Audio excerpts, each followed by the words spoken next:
Yo, what's going on guys? HyperX here. Welcome back to another video for Elden Ring, and in this one I want to put together a quick guide on where you can find 10 Larval Tears. Larval Tears are the items you need to respec in this game. If you do not like the character attributes you have chosen or your stat distribution, or you just want to change because you found a cool new weapon, you're going to need Larval Tears. It is also worth noting you will need to have defeated the second story boss in the Liurnia Grand Library, so there are some slight spoilers. I won't show the boss, but you do need to have got past that. If you want to check out our respec video to learn how to respec, I'll link that down below. But let's go over 10 locations, because with these, that means you can respec 10 times, so that is more than enough if you keep changing your mind. If you guys do find this helpful, a like would be super appreciated. Comment down below if you have any questions, and of course keep it locked for plenty more Elden Ring.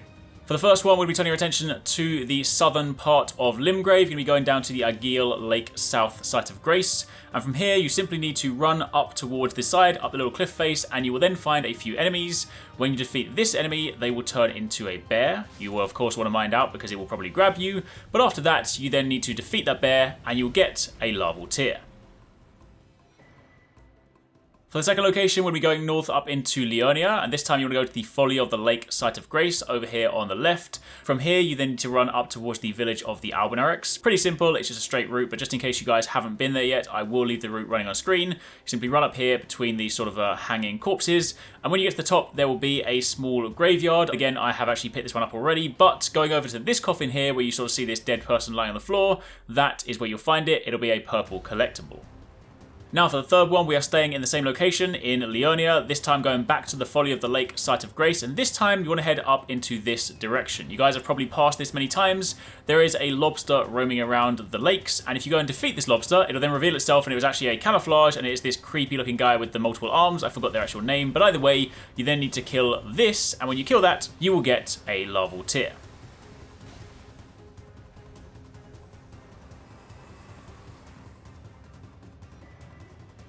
Following on from there, if we then go further north, this time we are going up to Caria Manor. Now, it is worth noting, in order to do this one, you will need to have defeated the boss of Caria Manor, because you need to gain access to the back portion of the map. So if you haven't done that, you will need to just complete the manor. Once you've done that, you then want to run over to the left-hand side and basically drop back down onto the battlements. There are, of course, some wooden platforms that you can carefully navigate your way down so you don't break your legs. Once you get further down, there will then be a ladder which you can climb down into the manor again, and there'll be a guy kneeling on the floor. If you speak to him, first time he'll have a little bit of dialogue. Speak to him a second time, he will sell you things, and you can purchase a single Larval Tear for 3,000 runes.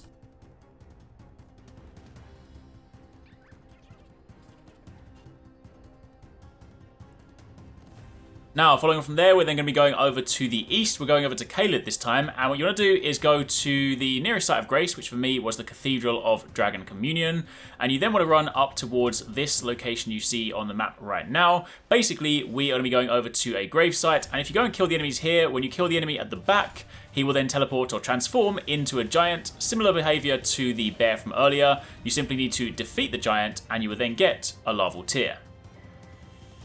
Now, following on from there, we are then stepping into what I would deem slight spoiler territory. We are, of course, going to some locations that maybe you haven't visited just yet. So if at this point, maybe you don't want to see some of the later locations in the game, I would recommend stepping away now. But if you still want to find more Larval Tears, then we're now going to turn our attention to the Siofra River well. For this one, you go down the well to this awesome location, and you now want to follow the route that I'm taking now. You basically run on the back of your horse, and you then go all the way up to the first lift, climb that lift, and we're then going to be going all the way through the second location. Again, keep in mind the enemies are quite strong here, so depending on when you are visiting, you will want to be careful, but basically our goal here is to run over to the scaffolding and climb that.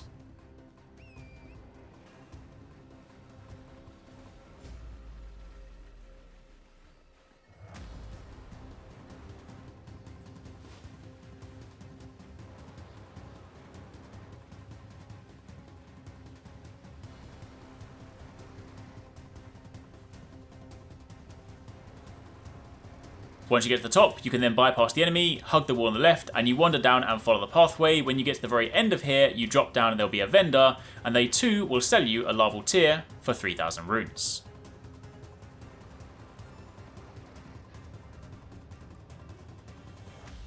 Now, following on from there, the next locations are all things that need to be completed after you have defeated the boss in Caelid. I will name check him, Radahn, but I will not show you the boss. You have to have defeated Radahn because, of course, following that, you will then be able to gain access to Nokron, the Eternal City. So, of course, if you guys don't want to see that, again, step away. But from the Nokron Eternal City Site of Grace, you then want to go down and go right this time. Instead, normally, if you were doing the Moonlight Greatsword quest, you would have gone straight. And in this church, just at the back, there is a collectible. That is a Larval Tear. Now, fast forward, of course, if you've worked your way through this area and you've got to the point where you have fought the Mimic boss, you will then have a Site of Grace there. If you go from the Mimic boss location and you turn around and come back from whence you came, you basically want to run backwards and climb up the rocks to sort of the pathway that you basically navigated down, and there will be this little structure in the courtyard. If you go into the middle of it, there is another Larval Tear. A load of slimes will drop down, so do be careful for that, but there is another free one. It's also worth noting that if you have defeated the boss in this location, at the Mimic Site of Grace, that will also give you a Larval Tear. And then finally, for the last one, if you go over to the Knight's Sacred Ground Site of Grace, again, if you guys have been following our Moonlight Greatsword quest video, then of course you would have come down here organically. If you just got to Nokron, the Eternal City, and you work your way down naturally, you will again get to this location. But basically, from here, you can then spawn and you can simply run up the stairs into this church. You probably ran past this beforehand. You will see there is a boulder in the middle. You simply need to destroy the boulder, and upon doing so, it will then give you a Larval Tear. And that, my friends, is pretty much it. That is 10 locations for Larval Tears. Again, if you want to respec, that'll allow you to respec 10 times. If you guys have found any more Larval Tear locations, definitely let us know in the comments down below. And if you guys want to find out how to get the awesome Moonlight Greatsword, check out this video on the channel and keep it locked for plenty more Elden Ring.